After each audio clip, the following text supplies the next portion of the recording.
ল্যাংচা মিষ্টি এবং রসগোল্লা দুটোই অনন্য স্বাদ, দুটোই ছানার তৈরি, দুটোই খুবই মানে জুসি এবং দুটোই অনেক বলতে পারেন যে ফ্লেভারফুল একটা মিষ্টি।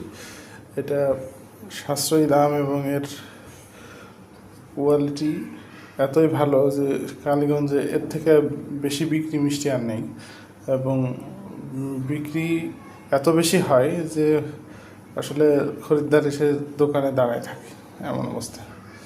তো চাইলে আপনারাও চেষ্টা করতে পারেন কালীগঞ্জের বিখ্যাত মিষ্টি। আশা করি এটা আপনারা খাইলেই বুঝতে পারবেন এটা কত সুন্দর। অনলাইনে অর্ডার করতেও পারেন বা এমনিতেও অর্ডার করার সুযোগ আছে। আমরা চেষ্টা করব কোয়ালিটি প্রোডাক্ট আপনাদের কাছে পৌঁছে দেওয়ার। ভালো থাকবেন সবাই।